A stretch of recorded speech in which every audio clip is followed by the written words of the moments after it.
Olá você telespectadora, olá você telespectador do Opinião Litoral. A partir de agora você acompanha a edição de hoje aqui na TV Cultura, em que nós vamos receber com prazer e com honra o ex-senador da República, Roberto Freire, e temos como comentarista o Mohamed. O que você quer falar do Roberto Freire para começar o programa, Mohamed? Boa tarde. Boa tarde, Paulo. Olha, Roberto Freire foi simplesmente meu primeiro voto para presidente da República em 1989.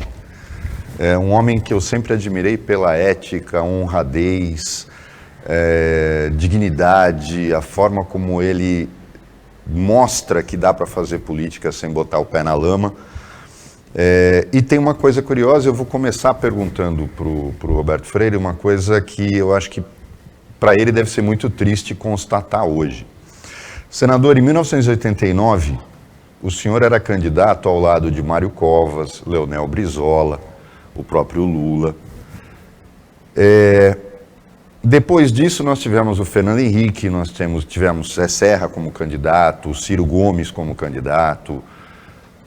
Hoje, nós estamos às vésperas de um segundo turno, onde a gente vai escolher qual desgraça nós queremos para 2023. E também não havia nos outros candidatos grandes opções. A política brasileira empobreceu, senador?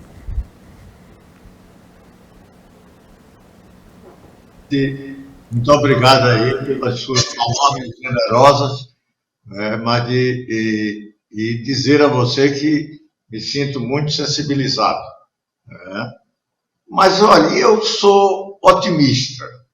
Eu acho que nós estamos vivendo um momento em que houve uma certa criminalização da política e a política corre alguns riscos com os criminosos dela participando.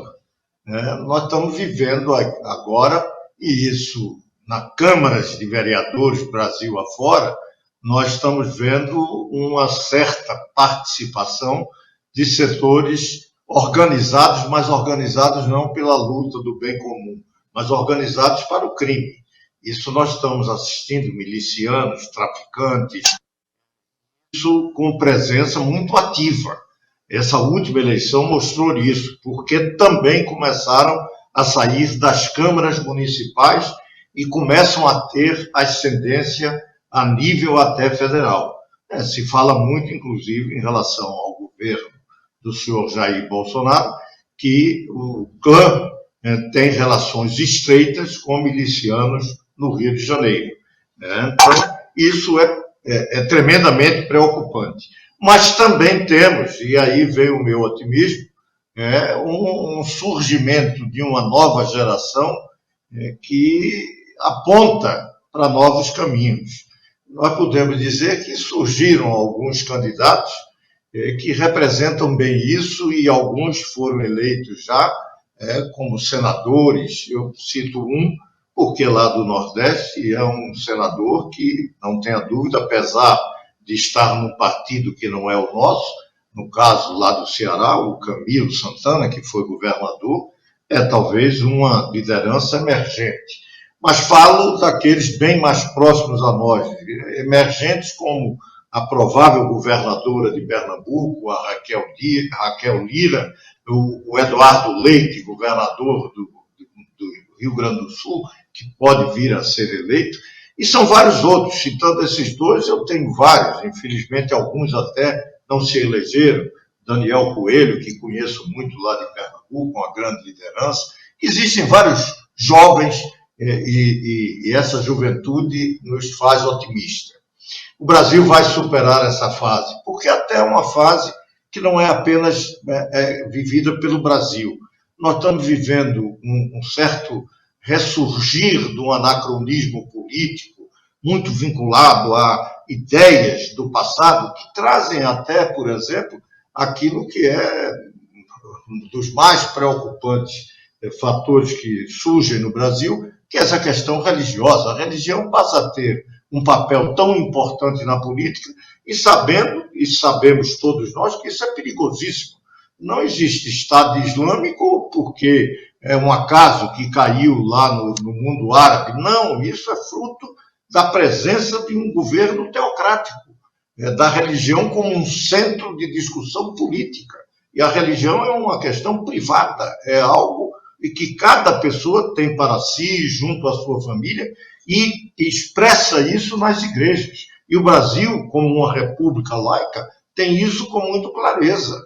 A liberdade plena das religiões, de todas elas, e daqueles que, inclusive, não têm religião. Garantir essa plena liberdade. Mas no momento em que ela passa a ser algo presente numa discussão que é uma questão de Estado, o risco de surgir a intolerância, de surgir famílias divididas, e nós estamos assistindo um pouco isso, e isso é perigoso, e isso é um sinal de um certo retrocesso, porque o avanço nas sociedades mais desenvolvidas é essa plena liberdade religiosa sem que tenha sua presença nas questões de Estado. Isso ajuda a que a gente tenha perspectivas de pensar as questões laicas, que é de todos, independente do que pensa. É apenas uma questão para o ser humano, para buscar maior dignidade na sua vida. E essa me parece ser a grande questão e o grande objetivo de quem faz a política. Eu queria só dizer que ainda sou otimista para dizer que vamos superar essa fase. E mesmo nesses dois candidatos que nós temos, que você fala, que tem que se buscar o que é o menos ruim, eu tenho aquele que pode ser o melhor. Não quero tratar como o menos ruim. Eu acho que o melhor está naquele que garante, pelo menos sem colocar em riscos, as nossas liberdades e o Estado Democrático de Direito. No caso, concretamente, o Lula do PT, que passou 13 anos, mesmo sendo um governo que eu fiz oposição, e dura oposição, eu reconheço que não tivemos nenhum risco do ponto de vista das nossas liberdades. Foi um governo que até mesmo permitiu, claro, muito a contragosto, que fosse investigado, que sofreu a barra da justiça, inclusive condenando várias das suas lideranças pela prática, naquele momento, claramente bem definidas, de processos de corrupção. Mas, do ponto de vista democrático, houve esse respeito e, portanto, nós precisamos não correr nenhum risco que Bolsonaro coloca de uma escalada de governo autoritário. Se fala muito de uma venezuelização do Brasil, não é por aí, até porque isso, infelizmente, eu diria o risco maior é que nós estamos vendo no mundo, a partir de Trump, Orbán na Hungria, um setor bem extremista que se baseia, inclusive, naqueles que são os ricos da terra, porque ele se baseia como apoio político nos setores dominantes da nossa economia. Não é daqueles que têm políticas estatizantes, políticas como o caso da Venezuela, da Nicarágua, de Cuba, ou dos chamados regimes de esquerda que enveredam pelo autoritarismo e pela ditadura. O risco de Bolsonaro é risco da Hungria, é risco que estamos vendo agora na Itália, é risco de Trump nos Estados Unidos, é um regime autoritário caminhando para uma ditadura, mas um regime baseado na riqueza e não distribuição de pobreza como vemos na Venezuela. Senador, eu também vejo com otimismo as eleições de 2022 como uma primavera de amadurecimento da democracia brasileira. Nunca tantos jovens tinham se alistado para votar na Justiça Eleitoral, muitos idosos saíram de casa para votar. A gente sente a cristalização no Brasil de um bloco conservador e de um bloco que pode ser chamado progressista, de um jeito brasileiro, apartidário, mas que segue a tendência das grandes democracias do mundo. A gente poderia citar a eleição do Nicolas Ferreira, de 26 anos, em Minas, direitista, como o mais votado federal, e de um octogenário, como Eduardo Suplicy, em São Paulo, mais votado para estadual, com a pauta da renda mínima. E apesar da radicalização da discussão, apesar da volta, retrocesso de valores do passado, como religiosos na política, o senador também vê com otimismo o resultado da eleição 2022? Olha, eu diria a você que um desses jovens que você fala, eu acrescento o mais jovem e o mais votado proporcionalmente, que foi um deputado federal nosso lá, do Cidadania, Amon Mendel. Uma promissão, alguém que, inclusive, já muito jovem, participa de grandes debates sobre questões climáticas da Amazônia, inclusive dessa economia verde. Ele começa a se especializar na questão do carbono, da nova economia verde. Então, é uma figura que precisamos estar atentos a ele. É isso, é verdade, é o que você diz. Mesmo vendo o processo de radicalização da direita, mas isso é da democracia também. Se não colocar em risco a liberdade, você tem que conviver com todas as posições ideológicas do campo da política. E isso, convivendo, admitindo pluralismo, tudo bem. Olha, eu não sei se será essa eleição que vai provocar o Brasil ressurgir como uma primavera do ponto de vista econômico, político e social. Eu não vejo, porque tanto Lula quanto Bolsonaro têm concepções políticas muito do passado. Se a gente viu o último debate, ficou evidentemente demonstrado que você tinha Bolsonaro com valores bem conservadores, alguns deles até anacrônicos, no seu discurso final, e Lula, num discurso falando do seu governo do passado, da indústria do pré-sal, da indústria automobilística, só faltou falar da indústria naval brasileira, ou seja, de um governo do passado que não tem nenhuma perspectiva de futuro, até porque os combustíveis fósseis, esse mundo que precisa discutir sustentabilidade como a continuidade da nossa vida na Terra, está colocando energias limpas como o nosso e não mais o uso de combustível fóssil. E Lula ainda é prisioneiro dessa realidade, como o Bolsonaro é prisioneiro até do início do século XX, ou final do século XIX. Ele acredita em corrida do ouro, porque o que ele faz na Amazônia é como se quisesse criar o faroeste em pleno século XXI. As pessoas armadas, garimpeiros livres, guerrilheiros, ocupando terras à vontade, como se estivesse na corrida do ouro dos Estados Unidos, do faroeste norte-americano. E ele imagina mocinhos e bandidos. É uma visão que ele tem profundamente anacrônica e obscurantista.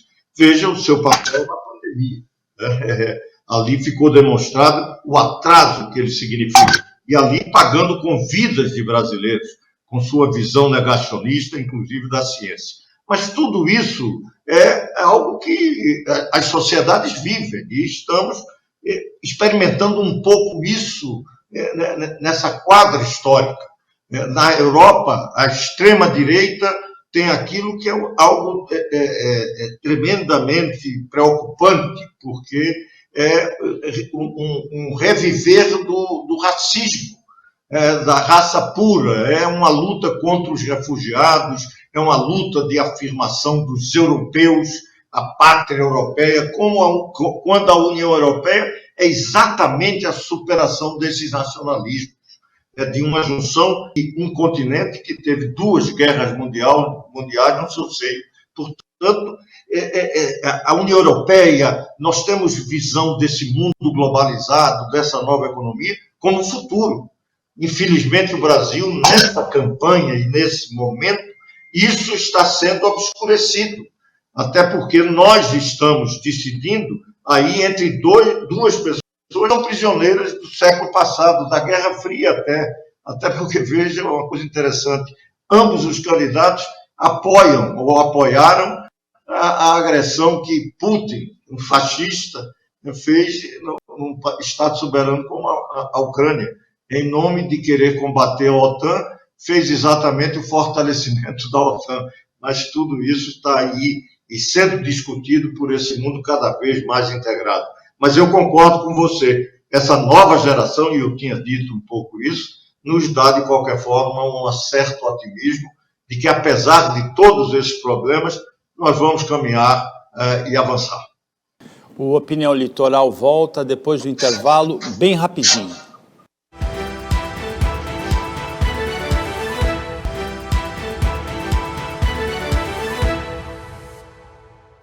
Voltando com Opinião Litoral, que você acompanha aqui pela TV Cultura e que nessa sexta-feira tem o prazer, e você já percebeu no primeiro bloco, a honra de receber o ex-senador Roberto Freire, do Cidadania. Mohamed, o que você sempre quis perguntar para ele e nunca teve oportunidade? Senador, eu não posso deixar de fazer essa pergunta, porque eu ouvi de alguns interlocutores isso. O senhor foi o coordenador da campanha do Ciro Gomes quando ele estava no PPS, naquela campanha em que ele era o primeiro colocado na frente do Lula e do Zé Serra, e aí por duas frases infelizes, por aquelas entrevistas em que eu disse isso para ele aqui, inclusive, baixou o Exu cangaceiro nele, e ele respondeu aquela pergunta sobre o papel da Patrícia Pilar na campanha dele, depois uma outra que eu não lembro.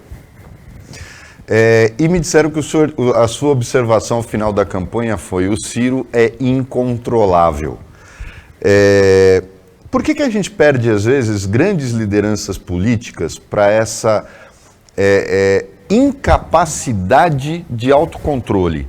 Eu estou falando isso porque a gente acabou de ter um debate entre o Lula e o Bolsonaro em que ficou claro que o Lula transformou aquilo que poderia ter sido a grande chance dele no debate, que era ver o Moro assessorando o Bolsonaro, e o Lula ficou visivelmente nervoso com aquilo. Por que o político, às vezes, mesmo acostumado, calejado, perde o controle tão facilmente, senador? Ciro, eu acho que é um pouco da personalidade. Eu acho que fugiu aí, não? Perdia o som.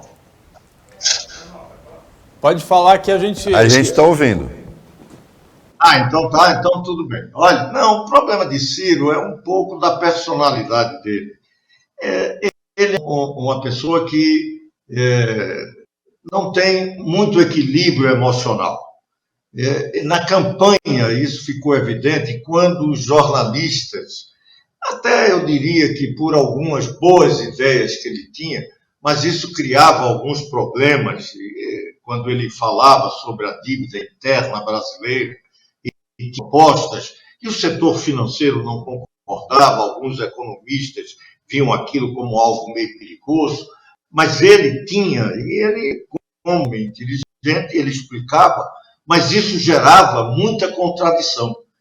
E ele perdia algumas vezes o controle em algumas entrevistas, e isso foi, evidentemente, um problema da Patrícia Pilar, um arrobo de irritação que ele estava. Só que, eu diria a você, a imprensa, em algum momento, em relação a Ciro, tinha dificuldade de relevar hoje alguns até chamam de gafe. Eu diria que foi um processo equivocado de irritação.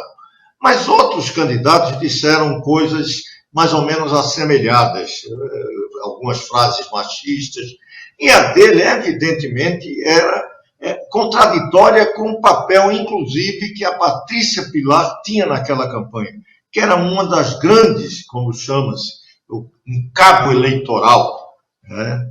E isso estava evidente, ela participava de forma ativa e, olha, muito proativa, porque ela ganhava voto. Uma grande atriz, tinha uma visão política muito avançada, tem ainda, ela está aí presente. E aquilo foi o que foi dito aí, tinha chance de ganhar a eleição e perdemos naquela oportunidade. Tiveram várias outras, mas aí, infelizmente, eu acho que o grande erro de Ciro foi quando nós do PPS rompemos com o governo Lula, no primeiro mandato. Ele era do PPS, era ministro nos representando no governo Lula. Nós saímos do governo e ele resolveu ficar. A partir daquele momento, ele se afastou da alternativa que ele estava criando, que mesmo ali, por aquela infelicidade, irritação, pelo aquele erro, ele perdeu as condições, mas ele poderia ter se recuperado. E ele pensou que o PT iria entregar a ele aquela oportunidade nas eleições de 2010. E isso não aconteceu e vimos aí o processo de afastamento de Lula e Ciro, a partir, inclusive. Aí não importa saber quem tem razão naquilo, né? O fato é que gerou um incômodo, mas que Ciro, de qualquer forma, teve a grandeza de seguir o seu partido. E nesse caso aí, ele deveria ter seguido o partido dele quando a gente saiu do governo Lula e ele continuaria com a liderança de uma esquerda democrática, de uma esquerda que naquela oportunidade começava a fazer uma revisão muito clara da nossa derrota histórica com o fim da experiência do socialismo real na União Soviética. Senador, o ex-deputado José Aníbal esteve aqui no programa essa semana e comentou nós conversamos muito sobre a questão da diminuição do tamanho do PSDB, um partido que já esteve no poder durante 8 anos com Fernando Henrique, foi o grande opositor do governo Lula, manteve o poder em São Paulo por várias décadas, e hoje tem 13 deputados federais. É praticamente o tamanho de um pequeno partido. E ele comentava aqui a possibilidade real de fusão entre o PSDB e o Cidadania. Essa conversa já começou a ser travada ou é apenas uma vontade de lideranças que ainda não foi pensada? Olha, nós não estamos discutindo fusão, né? Até porque a federação substitui claramente a fusão e de forma que garante a autonomia dos partidos, garante uma discussão mais plural, enquanto a fusão você absorve um partido e muitas vezes você faz isso de forma tão abrupta, tão rápida, que a crise se instala. Nós estamos vendo uma crise muito grande no União Brasil, que fez uma fusão de 2 grandes partidos e a coisa sofre grandes abalos. Eu acho que a federação, inclusive a experiência uruguaia da Frente Ampla, mostra que substitui partido. Mas isso é com o tempo, não pode ser de imediato. Uma coisa que houve com o PSDB, e isso é uma crítica que se pode fazer, e eu faço como membro da federação, é que o PSDB precisa começar a ter uma posição mais firme do que representa a social-democracia. O PSDB não pode ficar imaginando que vai ser a oposição pela direita ao PT, porque virou o polo contra o PT, mas se tivesse a firmeza de sustentar a social-democracia, seria um polo como, por exemplo, a social-democracia europeia, que junto com os liberais e os verdes são sustentáculos da União Europeia. São eles que sustentam. Não é essa esquerda mais radicalizada ou oriunda do marxismo-leninismo, embora não tenham sido na sua origem, mas que se apropriaram de toda essa visão do anti-imperialismo norte-americano, não entendendo que o mundo hoje já não é mais do capitalismo industrial, já nós estamos numa sociedade que é a sociedade da internet e das coisas, da inteligência artificial, robotização, automação, toda uma nova relação social no mundo em situação que é, obviamente, a superação de um tipo de sociedade, de uma era que está passando, que está sendo superada. Pois bem, não entenderam isso e hoje você tem um PSDB que não sabe bem agora como é que vai se afirmar frente a essa polarização. Nós não podemos ser polos, ou seja, a esquerda do lulopetismo ou do bolsonarismo. Isso é algo inadmissível e nós comprovamos isso, me permitam dizer, com uma grande campanha, que foi a campanha que pouco voto, mas uma campanha que se afirmou numa grande liderança que é da Simone Tebet.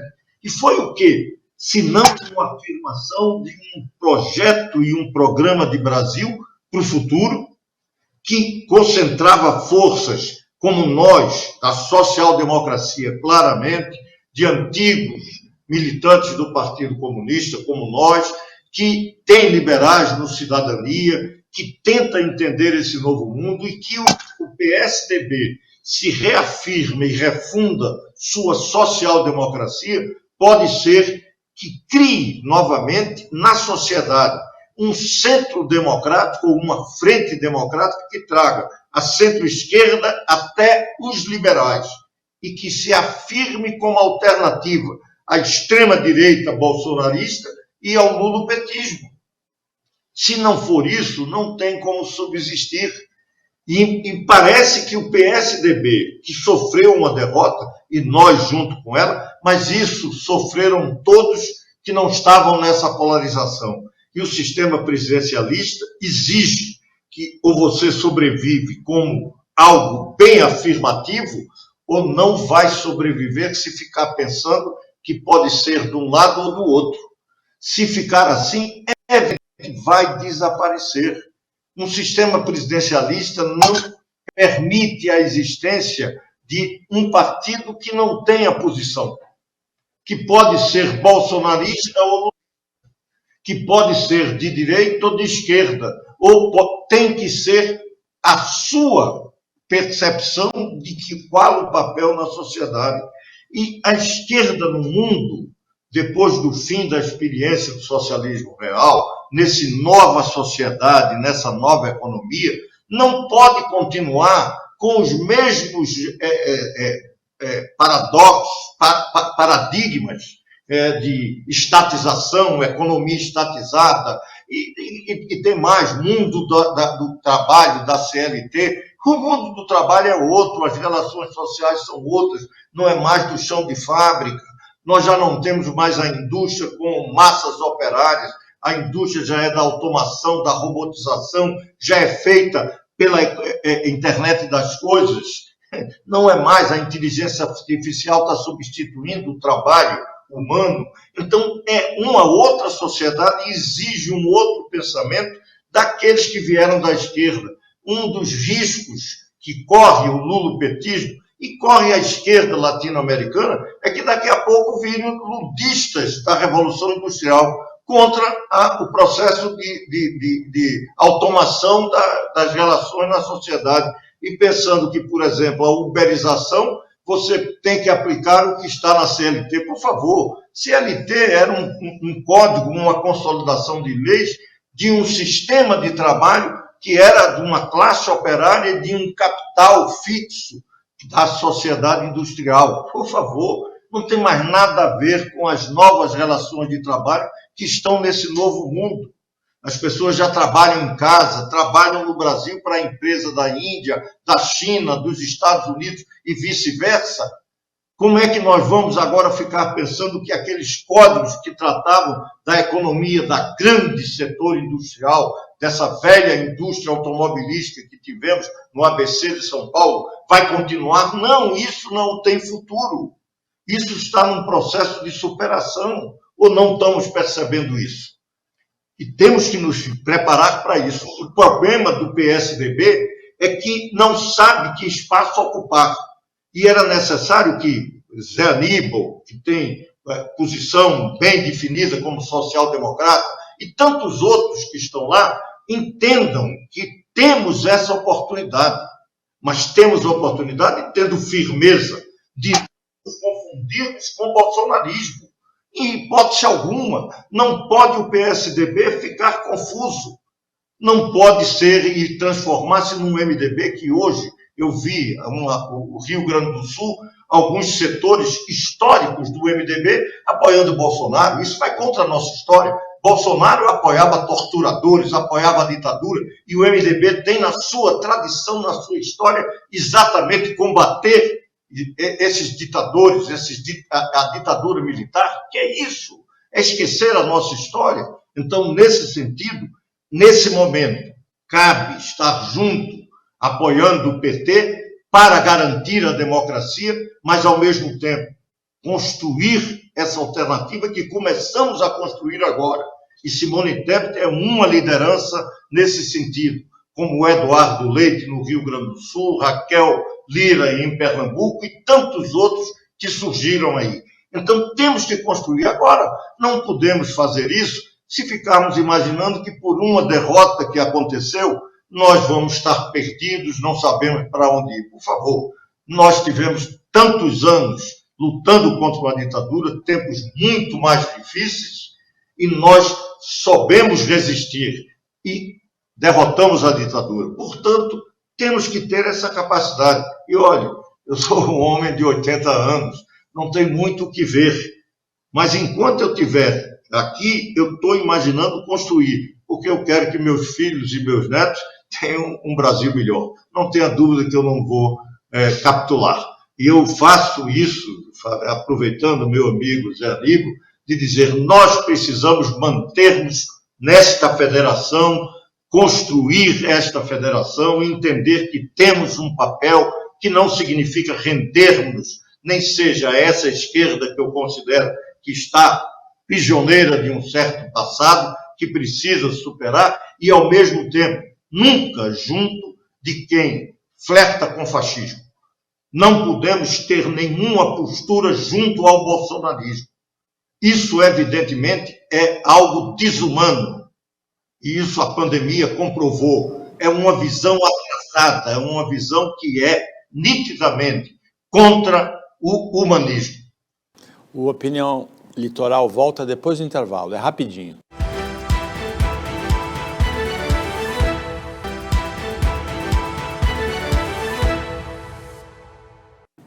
Voltando com a Opinião Litoral desta sexta-feira, Roberto Mohamed é o comentarista daqui do programa e a gente recebe como convidado o ex-senador Roberto Freire, presidente do Cidadania em nível nacional. Senador, o senhor falou da polarização que engoliu o PSDB, entre outros partidos, e a gente viu isso claramente. Quem não se posicionou nessa polarização teve muita dificuldade nessa eleição. Em política se diz que acabou uma eleição, começa outra. Essa polarização vai se manter até 2024 em eleições municipais, em que o caráter ideológico é muito mais fraco do que em eleições nacionais? Olha, você disse muito bem, viu? Quem não se posicionou ou não estava muito vinculado aos dois polos, teve tremenda dificuldade na eleição. Não foi só o PSDB que sofreu isso.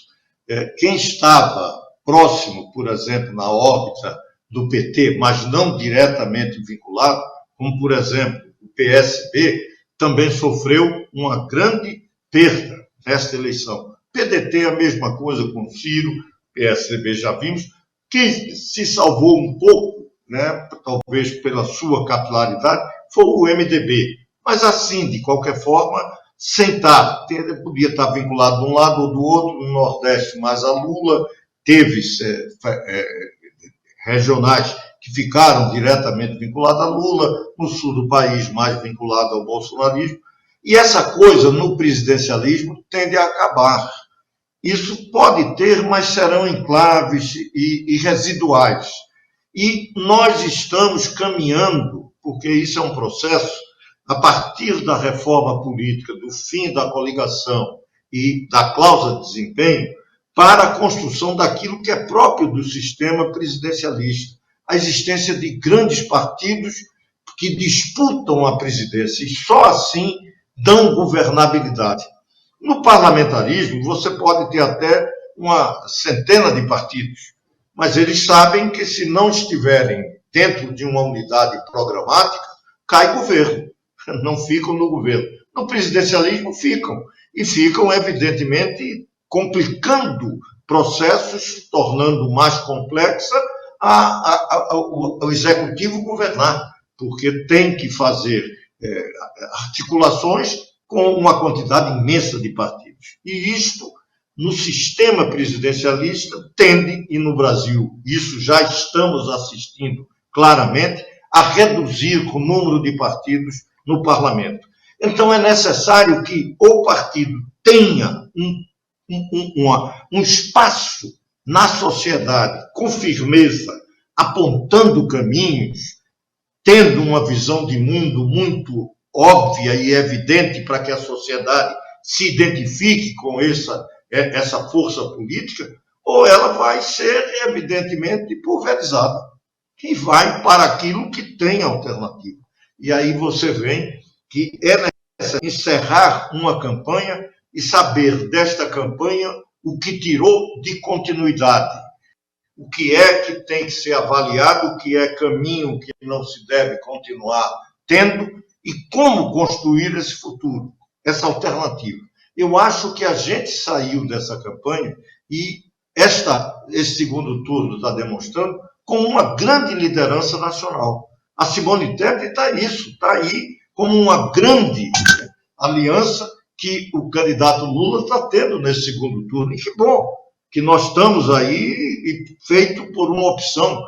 Vejam vocês, tínhamos posições críticas em relação a Lula no primeiro turno, mas elas, como aqui eu disse, eram baseadas em equívocos cometidos pelo PT, não na visão que temos da questão democrática. Não havia risco e não há risco de uma eleição de Lula para a democracia. Então, podemos pensar 2026 sem nenhuma discussão de que a institucionalidade democrática vai continuar. O que não é verdade, que Bolsonaro está pronto para a visão daqueles que pretendem governos autoritários, uma mudança que é meio caminho andado para regime autoritário ou ditatorial. A Hungria fez isso, não foi só Chávez na Venezuela. Mudar a composição e controlar o judiciário. Isso foi feito na Hungria. E é muito mais vinculado a Bolsonaro do que Venezuela. Já falamos também por conta da base de sustentação desses dois regimes. E isso, evidentemente, nós precisamos evitar. E por isso esse apoio a Lula, claramente. E Simone está ajudando a que nós possamos ser vitoriosos. É importante para o Brasil, mas é importante prepararmos a alternativa mesmo com a vitória de Lula. Por quê? Porque o Brasil precisa ter um governo que pense o futuro, que faça com que o Brasil seja contemporâneo do século XXI e não fique ainda com ideias e prisioneiros de uma sociedade que está sendo superada em alguns aspectos, já foi para a página da história, não faz mais história. Então, essa alternativa, nós estamos com ela embrionária, porque essa eleição deixou isso. Então, é necessário que essa coligação que se formou, que fomos chamados de centro, mas que tem a capacidade de afirmar o que, como concepção moderna do mundo, da economia verde, da Amazônia sendo a riqueza de futuro, da questão da energia limpa, da sustentabilidade, toda essa visão moderna precisa ter força política que a represente. Não está representada nem pela esquerda petista e muito menos pelo fascista Bolsonaro ou bolsonarismo. Então, é nesse sentido que precisamos preparar nesta eleição de 24, já atuar buscando que essas forças tenham a capacidade de apresentar alternativa em 2026, e isso, se o PSDB não entender isso, evidentemente vamos ter tremendas dificuldades. E o MDB, que faz parte, porque é o partido, inclusive, da Simone, não pode ficar vivendo de ter uma banda que é Bolsonaro, outra banda é Lula, e não é nada.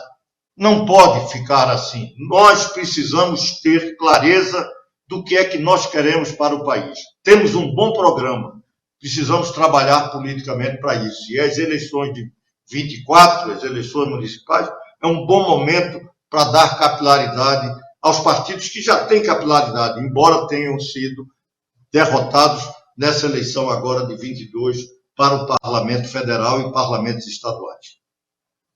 Hamed, uma banda é do Bolsonaro, do MDB, uma banda é do PT e não é nada, então? Mas o mais curioso aí, senador, é que o que aconteceu com a Simone Tebet, eu concordo com o senhor que ela foi a grande novidade dessa eleição, é que ela foi vítima das forças que supostamente teriam que apoiá-las. Por exemplo, aqui em São Paulo, e acredito que o senhor tenha acompanhado bem o processo eleitoral aqui, o Rodrigo Garcia simplesmente fingiu que não tinha candidato a presidente. Baseou o discurso dele de que ele não estava nessa briga pela presidência da República, quando, na verdade, a vice-presidente da chapa Tebet era a senadora Mara Gabrilli. Quer dizer, ele tinha candidato. Ele tinha candidato a presidente. E ele escondeu, tanto quanto ele escondeu o Dória. Pagou o preço. Mas será que se o MDB e o PSDB no Brasil inteiro, com fundo partidário, tempo de TV, a capilaridade de candidatos, tivesse vestido a camisa da Simone Tebet, ela não teria tido um resultado muito mais efetivo e talvez feito um contraponto da melhor forma? Sem dúvida alguma, sem dúvida. Eu até um dia desse falando de que fomos quase um exército brancaleone. Mas em vez de sairmos com derrotados e em frangalhos, um pouco que eu quero definir é que saímos como não é o vitorioso moral. Eu não gosto dessa coisa do Brasil ter sido campeão moral e criamos essa ideia, foi campeão moral. Não é isso. Não fomos vitoriosos, mas nós afirmamos algo importante, que se entendermos e continuarmos construindo e buscando agregar, evidentemente vamos ter presença no país. Está evidente isso. Essa eleição foi decidida porque a polarização não foi quebrada. E não foi quebrada, em parte, porque era muito difícil, tudo bem, e, fundamentalmente, porque a candidata que poderia fazê-lo não teve esse suporte para possibilitar, no caso, os apoios do partido. Olha, e eu acho que esse exemplo do Rodrigo Garcia, não sei se foi porque não adotou uma candidatura que existia, que era do seu partido, que estava na coligação, não sei se foi por isso, mas em parte isso ajuda. Ninguém ganha eleição sem firmeza. Ninguém ganha eleição sem dizer concretamente o que ele é. A sociedade não aceita isso, não. Ela está buscando quem tem coragem de assumir. Ele perdeu, e aí sim, sem ter sido alguém que você possa confiar. Quem é que pode confiar em alguém que tem no seu partido? Saia! Isso é uma das coisas que precisamos ter no Brasil. Ninguém tem que ficar obrigado em partido algum. Isso é um grave equívoco no Brasil. Eu não sou muito favorável a essa decisão do Supremo de que tem que ficar no partido. Não, pessoas que não têm devem sair. O Brasil precisa de que as pessoas tenham clareza para gerar confiança. Nós não vamos construir uma sociedade em que você está num partido que tem uma candidata e você apoia candidato de outro partido. Que brincadeira é essa? Né? Isso eu duvido que no futebol, ou na religião, ou em qualquer da atividade que você precisa dizer o que você se aceite que você diga que é e não é. Isso não cabe. Né? Você pode até dissentir, mas não pode ter claramente isso, e se tiver oportunidade, que se associe ao outro. Nesse país, e o presidencialismo exige muita firmeza nisso daí, veja o que acontece nos Estados Unidos, e tem capacidade de entender, e vai ser também uma próxima eleição que vai definir muito rumos na sociedade humana, nesse mundo globalizado. Essa eleição brasileira tem muita importância, daí a clareza também da nossa posição de apoiar a continuidade do regime democrático, porque estamos lutando contra as forças políticas que não respeitam a democracia, que em alguns lugares não respeitam nem o outro ser humano porque tem etnia diferente, porque tem cor da pele diferente, visões atrasadas, bárbaras, não civilizadas. Então, tudo isso está em jogo. E nós precisamos aqui no Brasil construir essa visão humanista, muito próximo do que significou a pregação, a candidatura, o discurso, o programa da Simone Tebet. Eu disse que era otimista. Um dos otimismos meus é exatamente que eu acho que temos alguns jovens que começam a entender essa nossa missão, vamos chamar assim, de continuar essa construção da alternativa democrática que significou Simone. Pode ser Simone em 2026, com muita possibilidade, mas pode ser qualquer outro que se integre nesta mesma coletividade que precisamos construir. Eu fico dizendo que embrião disso é essa federação Cidadania e PSDB, que pode ser ampliada, mas ampliada com contornos claros. Nós não podemos compactuar nem com o lulopetismo, nem o bolsonarismo, e precisamos afirmar o que somos, a sociedade brasileira. Uma posição de um Brasil do futuro, e não um Brasil que fique prisioneiro de ideias do passado. Nós chegamos ao final, infelizmente passou muito rápido, dessa edição do Opinião Litoral com o ex-senador Roberto Freire, presidente do Cidadania. Senador, obrigado pela participação, a gente agradece de verdade e deseja muito boa sorte na carreira política daqui para frente, pela lucidez, pela coragem, pela determinação. Muito obrigado. Eu agradeço a todos. Olha, e foi muito bom porque a gente começa com aquele que em 89 estávamos juntos quando eu era jovem e pensava que estava construindo um mundo diferente. Não deu, mas a gente ajudou a que pelo menos ali naquela primeira eleição a gente avançasse uma coisa boa. Nós estamos vivendo um período, e daí também a sustentação da Constituição de 88, esse é o período mais longo que a República Brasileira tem de plenitude democrática. E é bom que isso continue. Olha, foi muito melhor do que no período da ditadura. Um grande abraço a todos. Mohamed, se ele não lembrasse que ele tem 80 anos, a gente não lembraria, né? De jeito nenhum. É realmente uma pena que ele esteja fora do Congresso, mas é ainda um alento para nós que ainda existam pessoas como Roberto Freire na política. Nós agradecemos ao Mohamed também, ao trabalho da equipe técnica de jornalismo daqui do Sistema Costa Norte, e agradecemos principalmente a você, telespectador, telespectadora do Opinião Litoral, que acompanhou a gente mais essa semana. Até segunda-feira, nesse mesmo horário de 1h20, na hora do almoço, pouco depois da meia-noite, segunda-feira um pouco mais tarde, por causa do Roda Viva, na reapresentação, e um ótimo final de semana para você que você merece.